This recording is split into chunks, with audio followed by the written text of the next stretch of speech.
Hello and welcome to today's webinar. My name is Ethan Chazen. I am a New York-based organization development coach, and I work with many different types of organizations to train their employees, provide executive coaching, and also consult with them how to build amazing workplace culture. So welcome to today's webinar on how to build an amazingly powerful workplace culture that enables you to achieve lasting competitive advantage. Let me start out today by giving a very, very down and dirty explanation into what culture is and is not.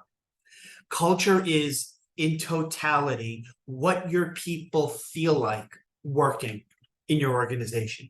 And it has longevity in terms of culture's impact from literally the moment that an employee engages with you as a candidate all the way through the effective lifetime of the relationship you have with that person, all the way through many of the different experiences that they have working for you until the day in which they leave your organization. That's it. That's what culture is. It's how your organization makes your people feel by committing to your organization. So having said that, we're going to spend a little bit of time today walking through how you can build an amazing culture. So in order to really think this through, what I want to suggest is that your leadership team, your ownership, think about the very inception of your organization. Go back to the beginning and think about what is it as far as attributes or qualities that you want your organization to be known for or you hope to become. Not from your vantage point, because what you think about your organization's culture has no bearing. It has no import. What really matters solely, actually, is what your people would describe as the workplace environment or culture. So when I'm talking about characteristics or qualities you want your organization to be known for, right? British Petroleum feels a lot different than Patagonia. The attributes that your organization possesses, those are your brand attributes. Or if you think about it from a competitive landscape environment, how you are from a reputational standpoint known is your unique value proposition. Your culture should permeate all of your relationships with all of your stakeholders, not just your employees and your clients, which no doubt that's important, critically important, but also your suppliers, contractors, vendors, members of the media that you interact with, anybody and everybody that your organization has a relationship with should be able to identify what your culture stands for. Next up, your people. Allow me to say something that may be confrontational. You may or may not like it. I don't care. It's the truth. Your clients are not your most important stakeholder, group of individuals that you influence or interact with. No, they're not. Your employees are. So work from the center of the universe, which is your employees. What's your ideal employee? What are her or his or their attributes, background, experience, education, training, motivations, engagement, skills? What is the sum total of all the attributes of your ideal employee profile? That's where you start. To build an amazing culture, start there. And then the logical progression outwards from inside your organization is to define an ideal profile of your perfect client, a client avatar, if you would. So you want to fill in enough detail that client, their organizational structure, their products or services, their industry sector, their leadership team, how you came to have that relationship with the client, everything it takes to maintain and cultivate that relationship with the client. Those are the kind of details you want to capture. Next up, allow me to say this. In terms of your ammunition, your culture, marketing, messaging, ammo, nothing is more important than your vision. But you want to have a powerful and compelling vision statement, mission statement, and core organizational values. Let's start with the vision statement. Your vision statement is aspirational. It's what you want to be. You know, I always, when I was teaching in college and university, I would tell my students, if you think about a vision statement, think about Norfolk Southern, is to be the safest, most customer focused, and the most successful transportation company in the world. Think about that statement for a moment. A vision statement cannot be proven. There's no measurable component to it. It's purely what's in the heart and the mind of your collective brain trust, your leadership, ownership, and your people. It's your moral compass. It's your North Star.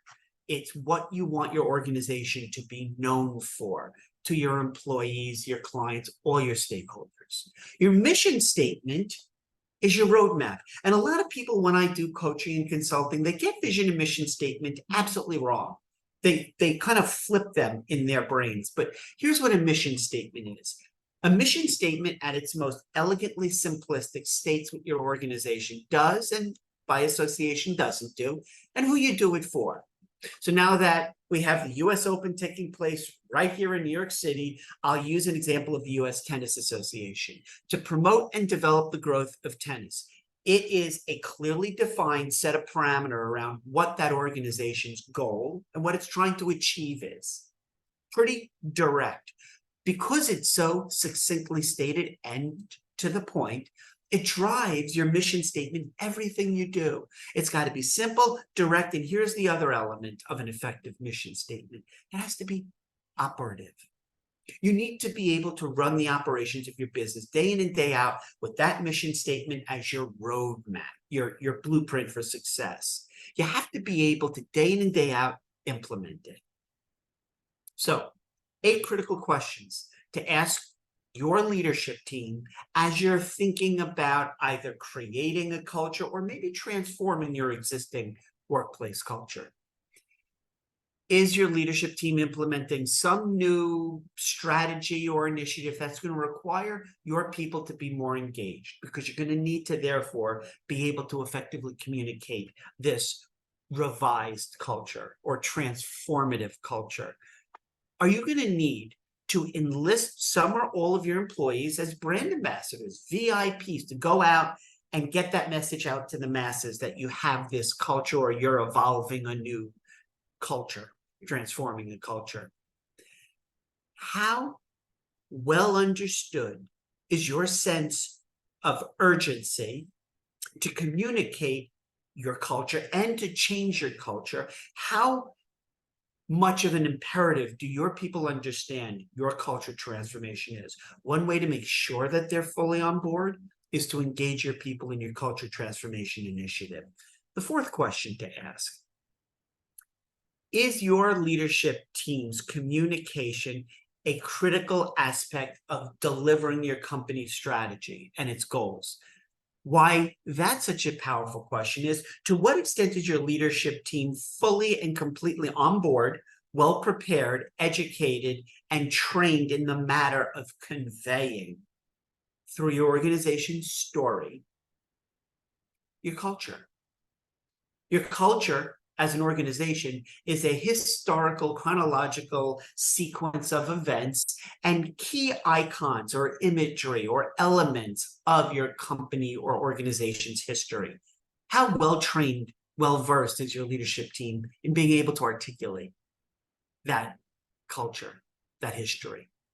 The next set of questions: are you looking for ways, and this is a rhetorical question because you gotta be in a post-COVID global workplace, global competitive landscape. Are you looking for new ways to reinvent your people's experience? Are you looking for better ways to engage your employees, especially when we are now, as a result of COVID, having a hybrid or virtual workplace where teams are struggling to stay connected, work collaboratively from a distance?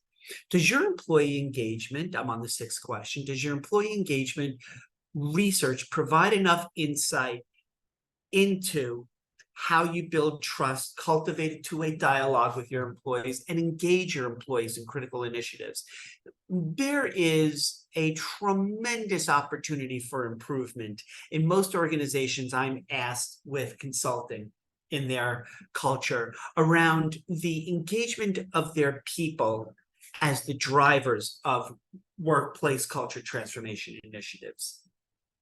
Because you want your people to be able to support the change that you're seeking in your culture. Your people are closest to your clients, your processes, your systems. So if your people are not, to question number 7, if they're not optimally engaged to be the tip of the spear to drive transformation, you're going to struggle to achieve any meaningful transformation in what your organization's culture feels like and looks like. The last question to prepare for in advance of going through a culture transformation project, and these are when I do an upfront client assessment and an audit of their organization's capacity for change and transformation, this 8th question is also powerful. If your people's current level of engagement stays the same or even decreases, what are the risks to your ability to reposition yourself in your market and to remain competitive? Because really that's what culture transformation is about, is shifting the dynamic from a holistic 360 perspective, what all of your stakeholders feel when they experience and encounter your organization. So culture manifest in day-to-day operation is the storytelling that your tribe, your people tell throughout your organization in its interactions with members of the media, clients, prospects, contract workers, employees, goodness, everybody. So some of the storytelling that you should start to think about, if you haven't already, is create messaging in the chronology, the history of your organization, in terms of how your organization got to be where you are here today. What messaging, what storytelling resonates in the hearts and minds of your clients, your employees, and what is the common ground? What are the shared experiences that your people can get around, rally around in terms of making emotional, evocative connections?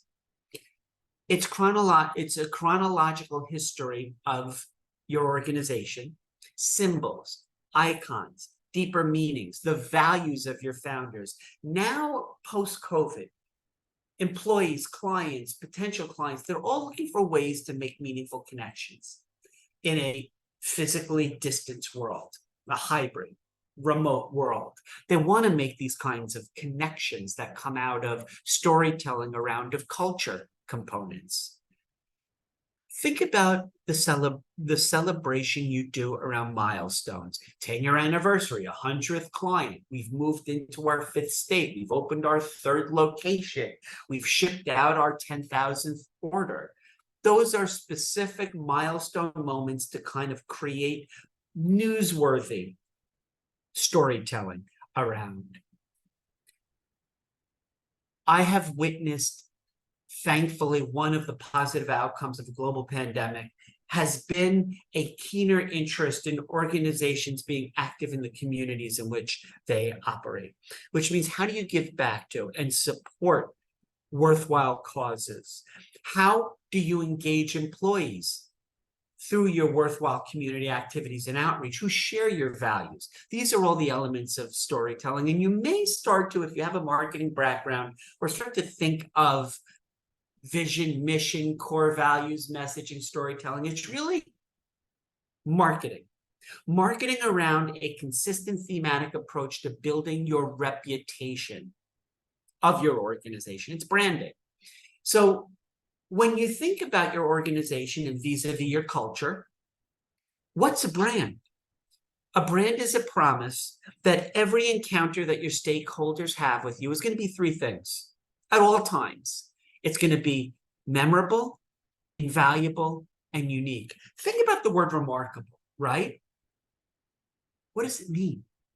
Remarkable doesn't mean amazing. The actual literal translation of remarkable is people are going to actually be compelled to talk about your organization, your leadership team, your service, your products and services. So to be remarkable is to earn that trust by delivering on the promise that you make at all times through your organization's culture to deliver things that are memorable, invaluable, and unique.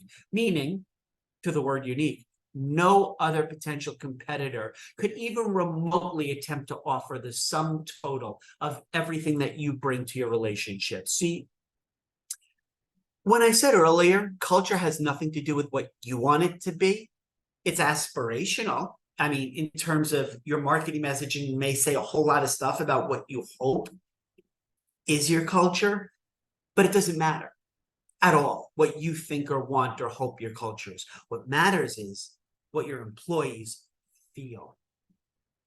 Ask them. If you haven't asked them recently, whether you have 5 employees or 50,000, I don't care. Ask them.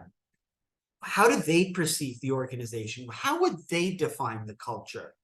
See, your brand matters. You know, Seth Godin talked about your brand being akin to a purple cow. If you're driving down the country road and you're passing cow pastures and you see cows on those grassy hills as you're driving down, black, white, black, white, black, white, one side, black, white, black, white, black, white on the other side, all of a sudden you see a purple cow and you go, oh my goodness, look at that purple cow. What is your organization's culture akin to that mindset that differentiates you over all the other wannabe black and white cows who are trying to be in your space? What we know is that ethics have always mattered. In fact, I spent 10 years researching the success of the most profitable organizations all over the world, and they all share a common attribute, but we know ethics matter. Ethical behavior matters. So if you ever wanted to take a look at who the most successful financial performance number 1 or 2 in your industry or sector all over the world, which I've researched for about 10 years and wrote my second book for Compassionate Organization, start out looking at the attributes of those organizations whose behaviors you want to emulate. They have amazing cultures. And there's an organization called Ethisphere, Ethisphere. Ethisphere every year looks at the most successful in terms of financial performance and most ethical organizations all over the world. There are a ton of phenomenal examples. And ethical behavior means being in accordance, your organization, with the accepted principles of right and wrong that govern the conduct of your profession and also your organization. So listen to this. Believe it or not, there is an oil company, a global concern, that every year for decades would have a line item in its financial documentation to allocate and set aside money when their employees would sue them for damage, physical damage leading up to death. They had a death expense in their financial documentation year in and year out about being sued by family members of employees who died on the job. This is, to me, the epitome of how we set the bar so low in terms of organizational behavior that we allow that kind of conduct to still exist. But ethical behavior on a personal level is the ability to monitor our own feelings and impact the feelings of others, and then to be discriminating against the behaviors that we don't think are conducive to the best relationship cultivation strategies. So I mentioned Ethisphere. Ethics matter a lot.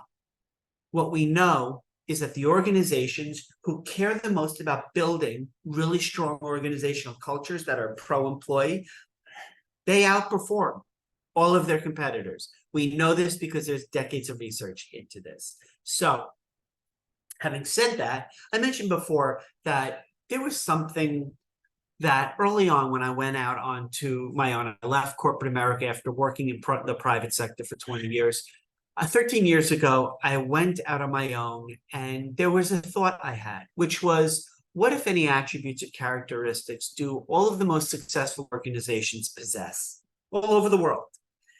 And I spent the better part of 8 or 9 years researching about 200 plus countries over 7,000 organizations. And I looked at those organizations that were either number one or number two in terms of financial performance in their respective industry.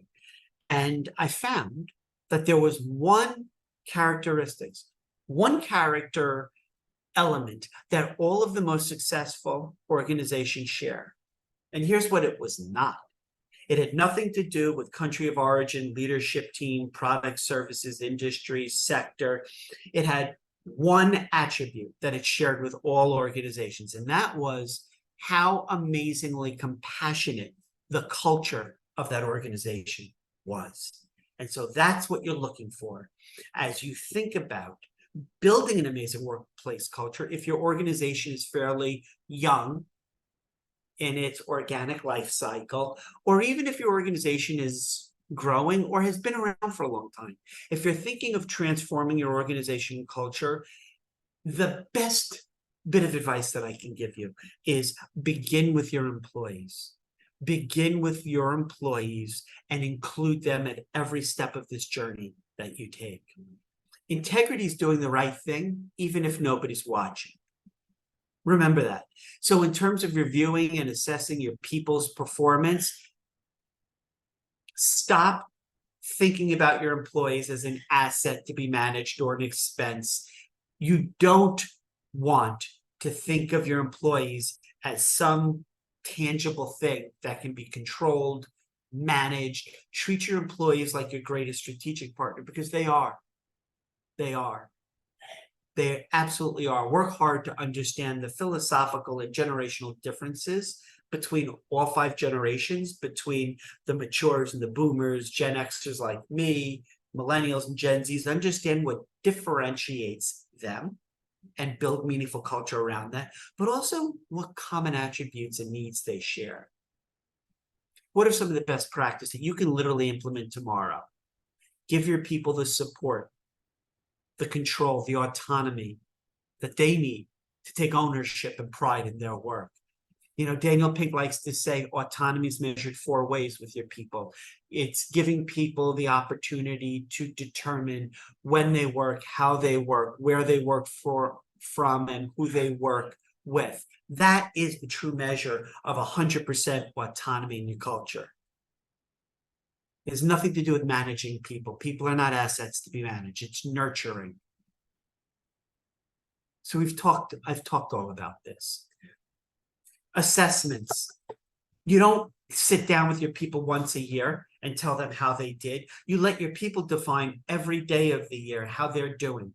You look for, you recruit, you hire the best based on technical skills and also what we call soft skills, attributes or characteristics of success, problem solving, leadership, self-motivation, community engagement. You hire all of those collective best aspects of your ideal employee, and then you give them the support, the resources, the training, the guidance that they need to rise up. A rising tide lifts all boats. You reward and recognize them. You solicit their ideas formally by setting aside money every year into an employee idea generation program where you fund their ideas for new products, new services, how to bring in additional revenue, or how to reduce costs by finding strategies to implement more operational efficiency, thus increase performance and productivity and profitability. Coach and train them. You need to do this to build amazing culture. Allow them to ask questions.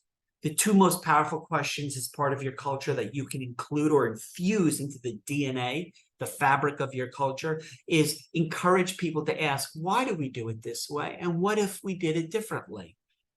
In fact, ask people who are looking to come into your organization to be hired by you examples of times from their past where they questioned the fundamental way things were done, and they suggested new ways to do things that increase the top line through revenue generation or reduce the cost or expense structures of their prior organization, because that's what you want them to demonstrate in your behavioral interviewing. Rethink your strategy around recruiting. Find rock stars, people who are your superheroes, And then it's contingent upon your organization to communicate. Let me put it this way. When it comes to an amazing workplace culture, no organization, listen to me, please, no organization ever got into trouble for communicating too much. You should have in your business operations, your people plan, a communication flow process strategy of day 1 to day 365, all the touch points in which you interact with your people.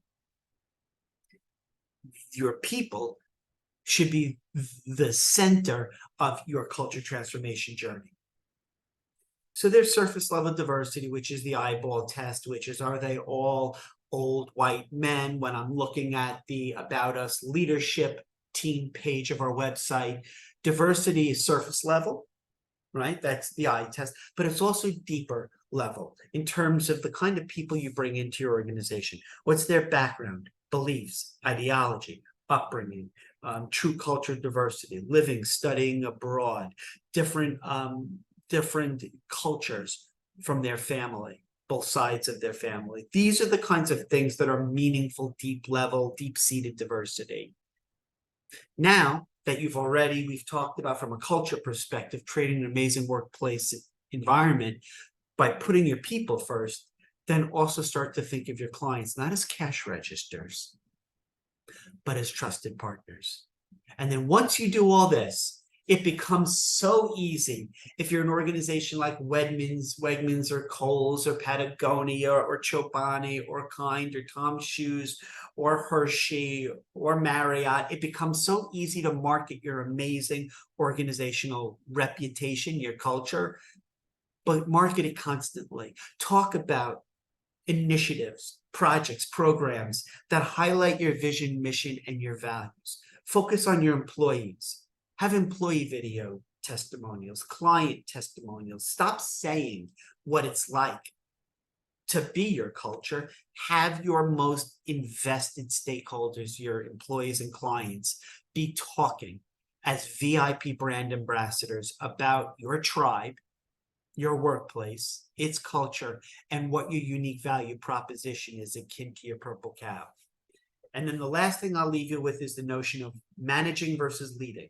Managing is 20th century. It's detrimental to success in the 21st century. Managing is about controlling employees as assets, dictating how they work, where they work, telling them what to do, giving them feedback when they stumble, but not propping them up. Transformational leadership, in turn, is about the 21st century.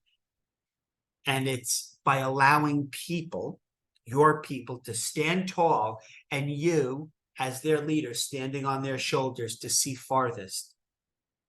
Setting an example for you as an owner or co-owner or a member of your management team. Setting an example is not the main means of influencing others to become leaders. It's the only true vehicle for creating organizational culture of leadership. Transformational leadership is to literally transform your organization. Are you ready to transform today? Are you ready to begin the process of getting from just good enough to amazing? Because that's the only thing that's going to build in long-term competitive advantage. Change. Your ability to change and your organization's willingness to change its culture is sticky. It's scary. It's chaotic. It's uncertain, but it works at a deeper level. You know, when people say it's not personal, it's business, well, that's BS. Meaningful transformation begins with people and supporting them through a painful process of self-discovery and the journey, and it deals with emotions and values and ethics. It is the most fundamental level of change. And then when we talk about the psychology of you changing your culture, it's almost think about Maslow's hierarchy of needs. And as we go from one level of order of need higher up, we go from the basic, are you paying your people? Are you giving them security? Are you allowing them the autonomy to pick and choose if they come into the office, when they come in, when they work from home? You're giving them the physiological first, and then building up all the way until self-actualization, which is allowing people to feel the most enlightened, engaged, the motivated version of themselves? Are you creating a culture that facilitates your people being the best iterations of themselves? If not, you're going to lose. You're going to fail. It's not a question of if, but when. And this gets to the heart of culture vis-a-vis impact on your people. Do you have them intrinsically motivated? Do you find people who are driven by themselves, for themselves, or do you have to externally or extrinsically motivate them with paid time off, gift cards, other trinkets? Extrinsic motivation is external motivation. It's outer directed at the employee. Intrinsic motivation is having people have their own drive and a desire to succeed and pushing themselves to solicit, to give you ideas, to fix your business, to find new clients, to give you referrals of other people to come work for you. Intrinsic motivation is the kind of people you want in your organization. And the last piece of all of this that I'll share with you today is the field of emotional intelligence. What is the field of emotional intelligence? I'm going to give you a several decade journey encapsulated into a few moments. The godfather of emotional intelligence is a gentleman by the name of Daniel Goleman. Go look up on YouTube his seminal video, Why Aren't We More Compassionate? But emotional intelligence is the ability that we all do possess or can gain if we don't necessarily possess it, to monitor our own feelings and our own emotions, and then therefore put ourselves in the best state of mind so that we are more likely to be aware of other people around us, their feelings and emotions, and build really powerfully strong relationships. So it's a four-step process. It's a four-step process. Here's the beauty of Daniel Goleman's decades of research into this field of study, discipline called EI, emotional intelligence, or the ability to measure emotional intelligence is what we call EQ, the emotional quotient or measure of EI. It's a four-step process. It has to be done, it's like a dance step. It has to be done sequentially. So the first is what we call self-awareness. It's kind of like the old mayor of New York City used to say, Ed Koch, how am I doing? You ask yourself, and by the way, these are constant stages or steps. How am I doing right now in the moment? How am I feeling?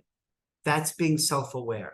And by doing that and genuinely plugging into that, you can achieve what's called self-management. Okay, you know what? I'm not okay right now because whatever the reason, but I know that this is short term. It might last another week or so, but after that, I should be okay. I just have to get from today to the end of the week and then into next week. That's self-management. That's step two. After we are in a stronger position to regulate our own feelings and own emotional constructs through self-management, we can start to be aware of people around us. You know what I noticed? Name of coworker that you worked very closely with. We've been working together really effectively for the last few years. The last 2 weeks, she or he, or they don't seem to be themselves. I just notice it in our meetings, our Zoom or whatever, Skype sessions. Let me reach out to them and see if they're okay. So social awareness is being able to view the world through the lens of others. And then because we're becoming more socially aware, that gives us what most people erroneously equate with emotional quotient, which is the last or fourth stage, social skill or social management.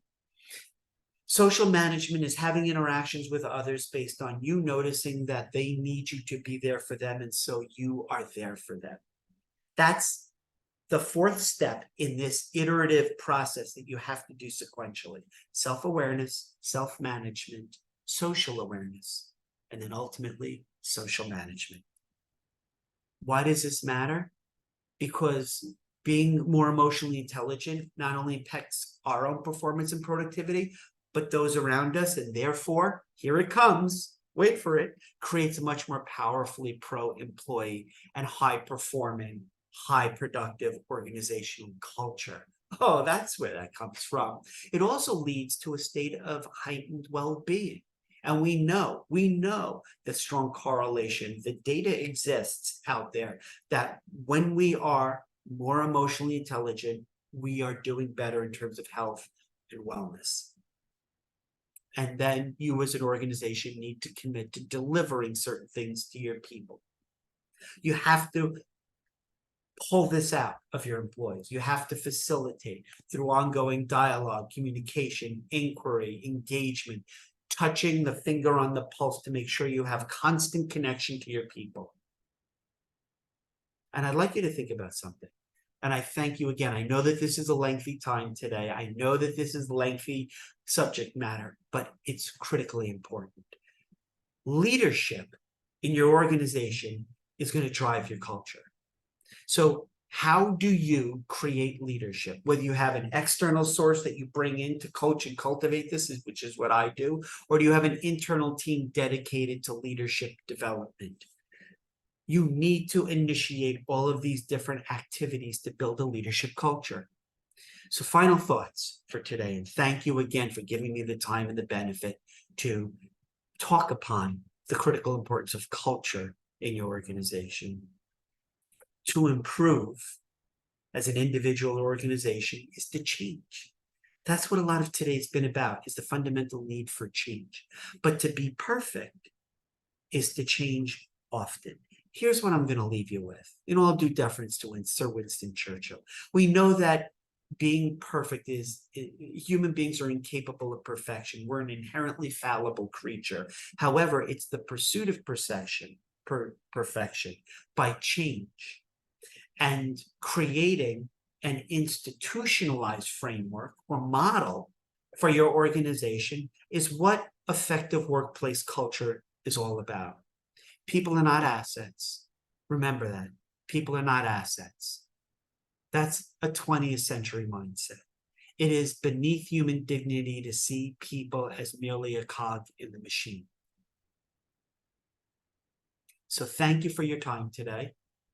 And I do want to say, by attending this webinar, just reach out to me, let me know if you'd like to talk in a little bit more detail about how to implement some of these concepts and strategies into your organizational framework.